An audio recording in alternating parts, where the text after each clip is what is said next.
humans love a story. I tell you what I've seen. I love you, brother. I love you, brother, because I've had this argument with other people before, and I don't mean to argue with you, but I've seen checkerboard patterns in the sky that turn into a consistent cloud cover, okay? So that's a checkerboard pattern that does not dissipate like a normal contrail used to in the 70s and early 80s, okay? It does not dissipate.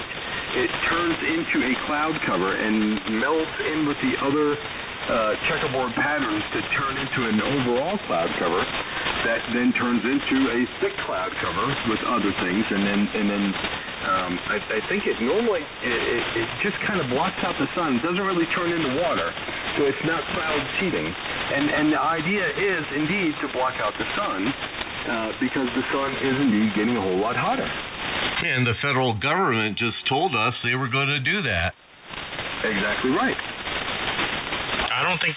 All right, you guys are going to believe what you want, so have a good one. 7-3, KG6TR. Okay, well, you can disagree, but we have empirical evidence.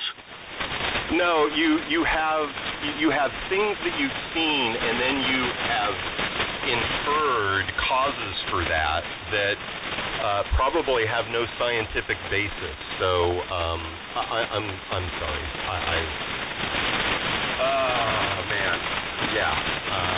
Not going to argue it. There was no way to get you off of your narrative. So have a good one. I will QSY and leave you guys to the conspiracy theory theater. Have a good one. Well, that's an easy way out, just to, label somebody with a name. That's what the left does to sane people all the time. But in all due respect, yes, people have followed those aircrafts, up the aircraft that were leaving those chemtrails up in the sky, and they've already collected the particulates coming out of those aircraft and take them to certified laboratory for analysis. So we have all that data. So I think you need to take a little bit of time and look into some of that stuff, and maybe that will change your view. WA7CCA. Yeah, we'll just follow around a school bus pumping out diesel freaking 5,000 times worse. I've done the looking around, and any of those claims are dubious at best. And the peer-reviewed publications that I've read and the other people that I've talked to have different things to say, but we will agree to disagree. But whenever people say, yeah, we have, and those people, whenever it gets pointed to something, it's usually lacking. But have a good one. I'm out. Back to the woodshed. What's your call sign? The purple air sensors, by the way, they count down to, I think, 0.25 micrometer, which is very, very, very, very small. Todd, so we have tools to characterize this data. And as far as the air quality, I'm looking at Big Bear right now. It doesn't show good. It hasn't shown good, so I'm not sure what sensors are telling you it's good, but it's not these ones. Hey, Todd, we're on the Big Bear website here that shows all the current statistics. It's always it's been underreporting the temperature. Interestingly enough, right now it says it's 81, but it's at least 5 degrees warmer than 81 right now.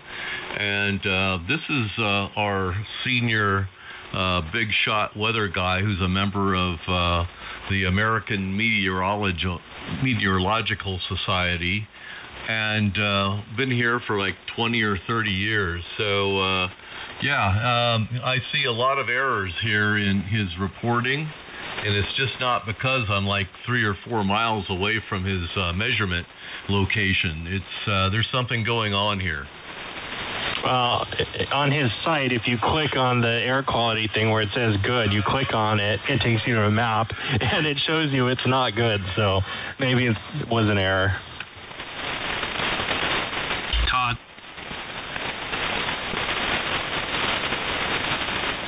Todd leave? KK7 TV calling Todd. Come in, please. Well, I'll tell you, my eyes are stinging, so I got to have the windows open because we have no air conditioning here. Anyhow, go ahead, the other station, WA7CCA. Gotcha. This is Randy, Mark. The other station. Oh, okay, Randy. Sorry, I guess you opened up your radio. You fooled me. No. Oh, I'm on a different radio. I'm on my 990 this evening with the 9500. I figured I'd bless you boys with a little bit more bandwidth. The 7800 is working great. I had a blown power supply. I replaced it, and I was using it exclusively. It sounds great. I mean, it sounds great for 3 KCs. But I haven't had this guy on in a long time. So I figured I'd break this out this evening. The 990. It works great. But I want to say hi to Todd. The Dr. Todd was in here for a sec, and then he left. Where'd you go? Calling Todd. KG6TR, did you skedaddle? He skedaddled. He was afraid of the RF droppings. Well, sometimes I'm afraid of those.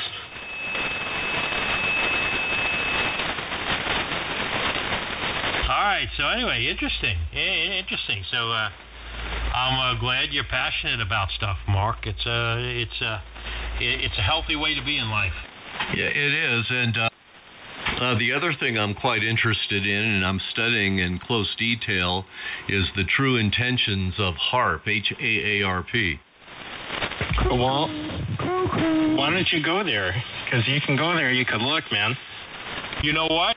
I was blessed to know somebody who built who was the engineer in charge there. In fact, on the weekends, he was talking with my friend, KA7AZ, Jason from up in Washington, and he's a good friend of his.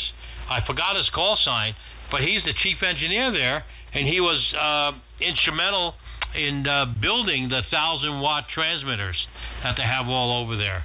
And I grilled him big time about it and about what they're doing with it and whatnot. And he was privy to how it all works, what it does, and all that stuff. And he says the intentions of the military and the government and what they're trying to test and do, he wasn't really sure. You know, it's not the property of the military and hasn't been for some time. It's the property of the University of Alaska Fairbanks, and it's operated by students and professors. Well, this guy, he was great. He was the engineer who made the amplifiers, and then he worked up there for a while. But they did a bunch of stuff. Now, I heard HAARP when it went on the air many years ago. Did you hear it too? We usually hear it every night. I haven't heard it tonight, though. New class came in. There was a whole art project, a couple other things. They did the Jupiter bounce. Wow, I didn't know that. Mark says that he hears it every night. I don't think it's transmitting every night. Yeah, I don't think it is, Mark. Well, I hear it almost every night. I haven't heard it tonight. So sometimes it's on, sometimes it's off. And then there's a lot of people who will attribute what they're hearing as over-the-horizon radar, which I'm thoroughly familiar with because my father-in-law developed a lot of those systems. Well, what signals are you hearing that you're attributing to HAARP? Because this is how I got into radio, is basically signals intelligence, and this is basically what I do in my spare time. Yeah, well, I mean, that's hard to explain to everything that's going on over the air here in one or two sentences or in 5 minutes. Well, what frequency, and is there a certain pulse repetition rate you hear, or is it a narrowband signal? Is it wideband? Like, where do you see it? Yeah, it can be, it's mainly wideband, and it's across the entire HF sections and portions, and then the frequencies of that broadband is moved around, and sometimes it's narrow banded up. It's very elusive. If you don't know what you're looking for or don't know what you're hearing, you can attribute it to probably something on the order of HAARP.